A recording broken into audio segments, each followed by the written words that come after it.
হরে কৃষ্ণা, সকলে কেমন আছেন? আমি অমৃতা, প্রবাসী কৃষ্ণের সংসারের আরেকটি নতুন ব্লগে আপনাদের সকলকে স্বাগত জানাই। তো এখন প্রায় ভোর 5:30টার মতো বাজে, আর আমাদের মঙ্গল আরতিও হয়ে গেছে। চলুন আপনাদের বাইরেটা দেখাই। এখন না সকালটা বেশ দেরি করে হয়, মানে সূর্যের দেখা একটু বেলা করে পাওয়া যায়। কিছুদিন আগে, মানে কয়েক মাস আগেও খুব তাড়াতাড়ি সূর্য উঠে যেত। মঙ্গল আরতির পরই বাড়িতে রোদের ছটা দেখা যেত। আমি মোটামুটি ওই মঙ্গল আরতির পরে 5:30 থেকেই রান্না শুরু করে দিয়েছি, আর এখন প্রায় 7:10 মতো বেজে গেছে। আর এখন আমি একটুখানি পালং পনির বানাচ্ছি। তো এত ভোর থেকে রান্নায় লেগে পড়েছি, তার কারণ আজকে একটা অনুষ্ঠান আছে। তো সেই অনুষ্ঠানে আমরা যাব, আর সেটা একটা ব্যাস পূজার অনুষ্ঠান। আর এখানে যে সুদেবী মাতাজি আছে, ওই মাতাজির গুরু মহারাজ শ্রীধর মহারাজের ব্যাস পূজা। আর ভক্তিচারু মহারাজের ব্যাস পূজাও রিসেন্টলি গেছে, আর ভক্তি সিদ্ধার্থ মহারাজ তারও ব্যাস পূজা গেছে।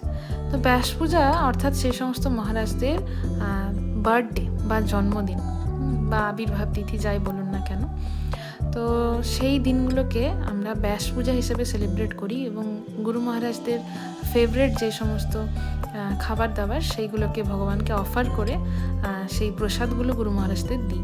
তো এইভাবে আমরা ব্যাস পূজা সেলিব্রেট করি। তো আজকে তিনজন মহারাজের ব্যাস পূজা একসাথে সেলিব্রেট হয়েছে।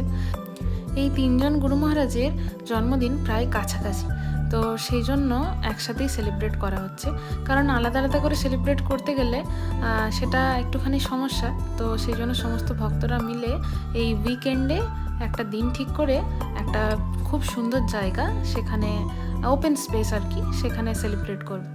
তো আমরা সকলে যে যতগুলো পারছি করে আইটেম বানাচ্ছি, আর একটা করে প্রত্যেকে মাস কুকিংয়ের আইটেম নিয়েছি। আমি এই মাস কুকিংয়ের এটা বানাচ্ছি, পিৎজা পাইন। তো আপনাদের যদি এই রেসিপিটা লাগে, আপনারা কমেন্টে আমাকে জানাবেন, আমি এই রেসিপি আপলোড করে দেবো। আর আমার সমস্ত আইটেম রান্না করাও হয়ে গেছে, আমি এখন ভগবানকে ভোগ লাগিয়ে দিয়েছি। আর এখন প্রায় 12টা মতো বাজে, আমাদের তাড়াতাড়ি বেরিয়ে পড়তে হবে, না হলে ওখানেও অনেক সেবা আছে, সেগুলোও করতে হবে। তাই আমি এখন ঝটপট ভোগ লাগাচ্ছি। আর আমি ড্রাই তুলসী পাতা দিচ্ছি প্রত্যেকটা আইটেমের ওপরে। আপনারা অনেকেই জিজ্ঞাসা করেছেন যে আপনি ভোগে তুলসী পাতা কেন ব্যবহার করেন না। আসলে এখানে তুলসী মহারানী সার্ভাইভ করা একটুখানি মুশকিল, তো সেই জন্য আমরা দেশ থেকে না প্রচুর শুকনো তুলসী পাতা নিয়ে আসি, আর এইভাবে শুকনো তুলসী পাতাগুলো ভোগের মধ্যে দিয়ে দিই। আর ভোগ লাগিয়ে সমস্ত কিছু নিয়ে যাওয়ার জন্য রেডি। হরে কৃষ্ণা। তো আমরা এখন রেডি হয়ে গেছি, আর আমরা এখন বেরোচ্ছি ব্যাস পূজা সেলিব্রেশনের জন্য। সমস্ত প্রসাদ সমস্ত কিছু প্যাকিং করে প্রচুর প্যাক। আর এটা একজন ভক্তের ছেলের বার্থডে, তো তার জন্য গিফট, গীতাংশের জন্য গিফট। হরে কৃষ্ণা। তো আপনাদের সব কিছু দেখাবো। এই জায়গাটার একটা দারুণ সৌন্দর্য আছে। দেখুন, ওই দূরে গোল্ডেন গেট ব্রিজ দেখা যাচ্ছে, যেটা এখানকার সবচাইতে বড় আর কি ভিজিটিং ট্যুরিস্ট স্পট বলতে পারেন। আর ওই দূরে যে উঁচু উঁচু বিল্ডিংগুলো মেঘের মাঝখান থেকে উঁকি মারছে, ওটা হচ্ছে সান ফ্রান্সিসকোর বিভিন্ন বিল্ডিং বা সান ফ্রান্সিসকো শহরটা আর কি। এখান থেকে সান ফ্রান্সিসকোর ভিউটা খুবই সুন্দর। তো বেসিক্যালি আমরা জাস্ট সান ফ্রান্সিসকোর উল্টো দিকে থাকি। এই দেখুন মেঘে ঢাকা সান ফ্রান্সিসকোকে দেখা যাচ্ছে, কি সুন্দর লাগছে দেখতে। এই ভিউটা খুবই সুন্দর লাগে দেখতে। এখানে খুব কাছেই আমাদের সেই স্পট যেখানে আমাদের এই আজকের অনুষ্ঠানটা সেলিব্রেট হবে। এটা হচ্ছে মারিনা। এখানে দেখুন কত জাহাজ, ছোট্ট ছোট্ট বোট, স্টিমার, এগুলো কীরকম সুন্দরভাবে দাঁড়িয়ে আছে। এটাও দেখতে বেশ ভালো লাগে।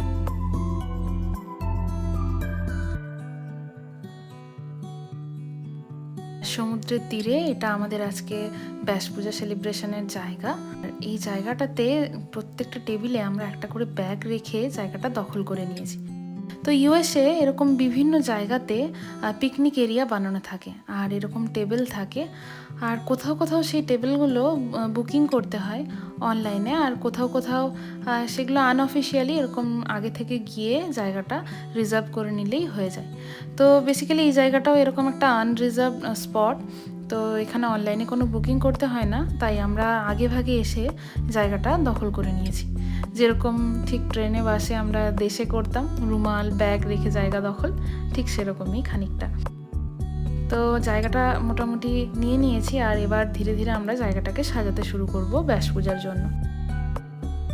আর এই যে জায়গাটা সুন্দর করে সাজানো হয়ে গেছে। এই দুই মহারাজের দর্শন করুন। এখন সবাই এসেও গেছে, আর সমস্ত প্রসাদগুলো মহারাজদের সামনে অফার করা হচ্ছে, তাদের জন্মদিন বলে কথা। আর এদিকে কীর্তনও শুরু হয়ে গেছে।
এগুলো হচ্ছে সমস্ত মহাপ্রসাদ।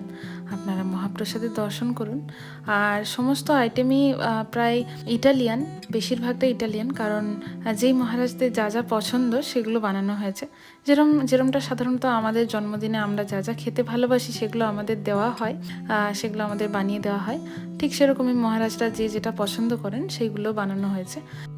আর ভক্তিচরণ স্বামী মহারাজ তিনি এখনও এসে পৌঁছননি, অর্থাৎ তার যে আলেখ্যটা বা ছবিটা সেটা এখনও এসে পৌঁছায়নি, কারণ যমুনা জীবন প্রভু নিয়ে আসবেন, উনি এখনও এসে পৌঁছে উঠতে পারেননি, তাই ওনার জায়গাটা এখনও ফাঁকা আছে। শ্রীধর মহারাজের প্রিয় হচ্ছে এই সমস্ত ইটালিয়ান খাবার, লাজানিয়া, পিৎজা, স্প্যাগেটি, বার্গার, তো এগুলো সব বানানো হয়েছে। সুদেবী মাতাজি এগুলো বানিয়েছেন। এখন পুষ্পাঞ্জলি শুরু হয়ে গেছে। আমরা সকলে গুরু মহারাজদের প্রণাম মন্ত্র বলে পুষ্পাঞ্জলি দিচ্ছি।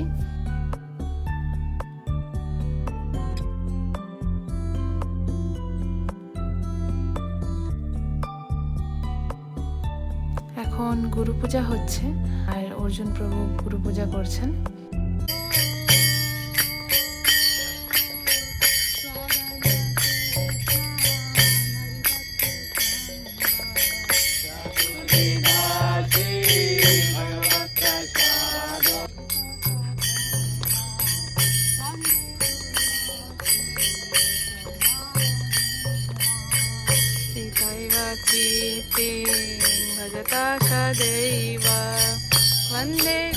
গুরু পূজা হয়ে গেছে, এবার ছোট্ট গীতাংশ, তারও আজকে জন্মদিন, তার বার্থডে আজকে সেলিব্রেট হচ্ছে এখানে।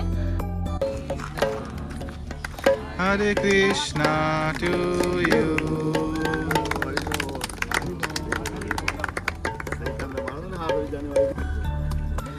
Hare Krishna to you, Hare Krishna to you, Krishna to you.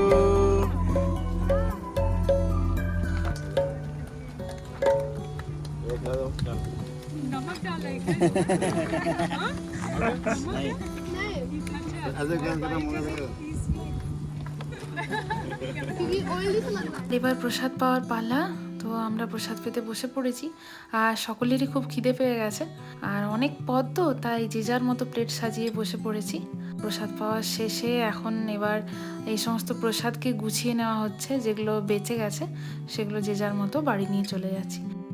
এখন ভক্তিচরণ স্বামী মহারাজকে নিয়ে যমুনা জীবন প্রভু পৌঁছে গেছেন, আর মহারাজকেও কিছু পদ যেগুলো রাখা ছিল মহারাজের জন্য ওগুলো অফার করে দেওয়া হলো। এবার বাড়ি ফেরার পালা।